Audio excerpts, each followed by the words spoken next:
میری بہن کا نام رقیہ ہے، تعلیم کے لیے باہر جانا چاہتے، کوشش کریں کہ ملک سے باہر عورت نہ جائے، حالات اچھے نہیں ہیں۔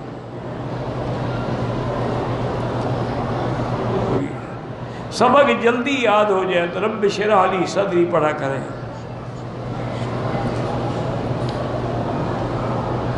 کہتے جی حضور نے شرعی شریعت بیان فرما دی ہے تو یہ 4 مہینے یا سال کے لیے تبلیغ پہ نکل، تو وہ تو ساری زندگی تبلیغ میں رہے، آپ تو صرف 4 مہینے کی بات کر رہے ہیں۔ اللہ کے نبی نے ساری زندگی تبلیغ کی ہے، کوئی جلسہ بند کر دی؟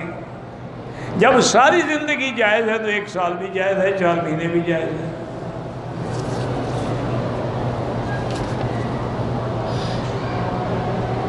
خواتین کو نماز پڑھتے ہوئے پاؤں کو چھپانے کی ضرورت نہیں ہوتی ہے، ضروری نہیں ہے کہ جرابیں پہن کے نماز پڑھیں۔ عورتیں بغیر کسی شرعی عذر کے بیٹھ کے نماز پڑھ سکتی ہیں؟ بالکل نہیں، شرعی عذر نہ ہو تو نماز نہیں ہوگی، کھڑے ہو کے نماز پڑھیں۔ بہرحال کالا لباس جو ہے نہیں پہننا چاہیے۔ جب حضور نے منع فرمایا ہے کہ من لبس سودا، جو آدمی سیاہ کپڑے پہنے بطور ماتم کے وہ ناجائز، اور قیامت میں بھی یہی جہنم کی علامت ہوگی نا، یوم تبیض وجوہ وتسود وجوہ۔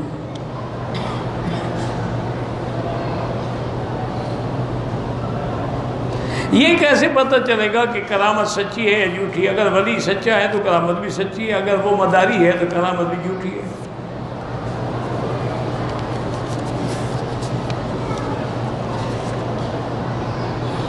نابینا آدمی امام بن سکتا ہے؟ ہاں بن سکتا ہے، اگر وہ پاک صاف رہتا تو پھر بن سکتا ہے۔ حضور نے عبداللہ بن مکتوم کو اپنے مصلی پہ امام بنایا، وہ نابینا تھے۔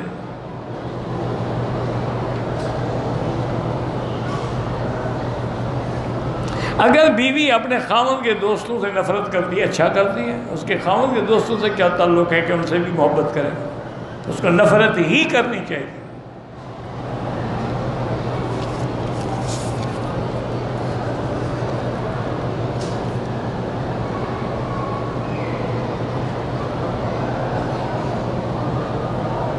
ہمیں ڈر لگتا ہے، حالانکہ ہم نماز بھی پڑھتے ہیں، میرا شوہر بھی حافظ قرآن، آخری صورتیں پڑھ کے اپنے اوپر بھی بچوں پر بھی دم کیا کرو۔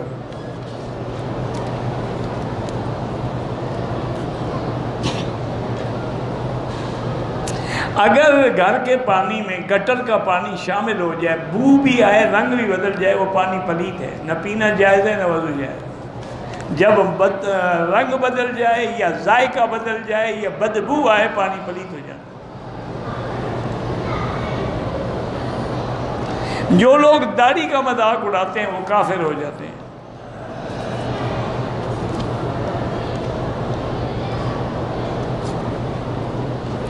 اگر احتلام کے بعد غسل کیا، غسل کرنے کے بعد کپڑے پہنے، پھر اس کے بعد پانی کا قطرہ ہے، وہ منی نہیں ہوتی ہے، اسی جگہ کو دھو ڈالیں اور وضو کر لیں۔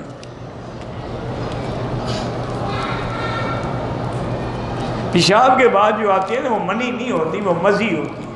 منی وہ ہوتی ہے جو شہوت سے ٹپک کے نکلتی ہے۔ مزی کے لیے وضو کافی ہے، غسل کی ضرورت نہیں ہے۔ میرے والد کو کینسر ہے، وہی میں نے کئی دفعہ بتایا ہے، آیت لیس لہا من دون اللہ کاشفہ، سورۃ النجم کی آخری آیت ہے۔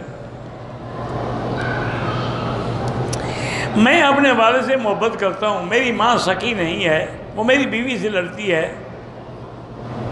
بہرحال آپ جدا ہو جائیں اچھی بات، والد کی خدمت کرتے رہیں لیکن ماں سے الگ ہو جائیں۔ میری ماں اپنے بھائیوں سے جائیداد کا حصہ نہیں لیتی، جبکہ ہم بھائی ماں کو کہتے ہیں تو ماں روتی ہے، ہم اسی سے دوبارہ نہیں کہتے۔ بہرحال یہ ہے کہ وہ نہیں لیتی، اس نے بخش دیا ہے تو کوئی بات ٹھیک ہے، اچھی بات، نہ کہیں۔